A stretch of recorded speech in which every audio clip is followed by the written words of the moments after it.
Our story begins in an old bookstore, where two investigators wanted to study Van Gogh's past, his lies, his works, his loves. They found a book that told his story. The first chapter was about the childhood and youth of this intriguing artist.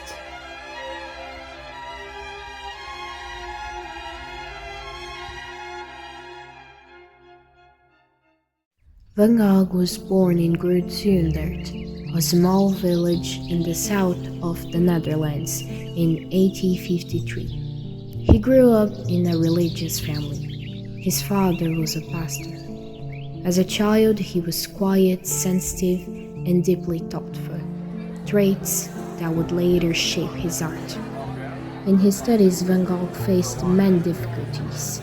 Socializing was not his strong suit. At the age of 20, Van Gogh prepared for his first missionary journey. He took his Bible and traveled all the way to Belgium. There, he stood on stages with courage and bravery, preaching what he truly believed. He spoke about God and all his wonders.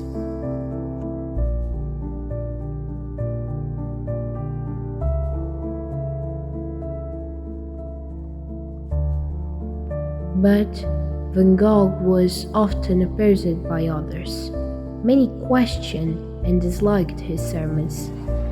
And here we conclude the childhood and youth of this intriguing artist. The investigators have finished the chapter.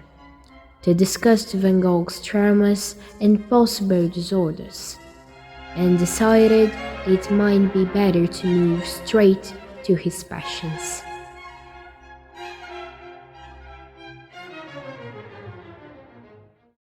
In 1882, Van Gogh met Clasina Mary Horneck. He fell in love, but she was already pregnant and left the child with him.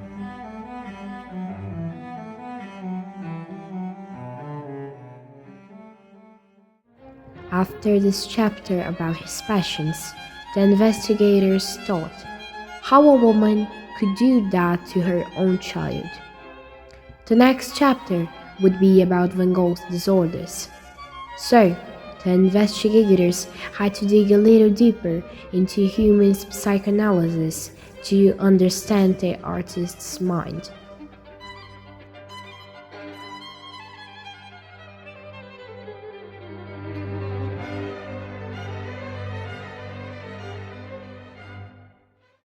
Van Gogh voluntarily admitted himself in 1889. He was already struggling with psychological problems and mental disorders, which doctors and psychologists today are still unsure about.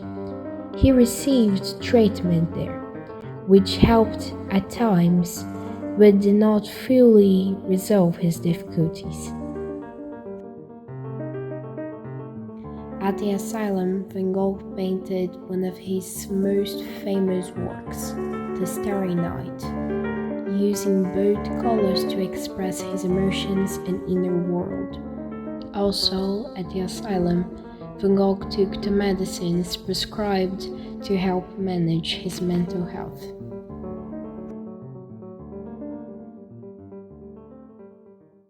After this intriguing chapter, the investigators researched Van Gogh's mental problems and disorders even further and reached the final chapter, which required later narrative. At the asylum, Van Gogh experienced many mental health struggles, including episodes of intense mental distress, which eventually led to his suicide in 1890.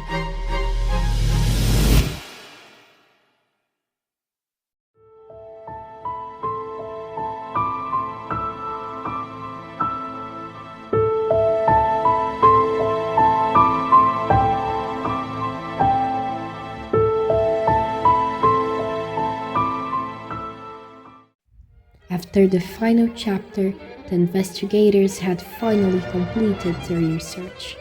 They concluded that Van Gogh still had much to teach and reveal to society.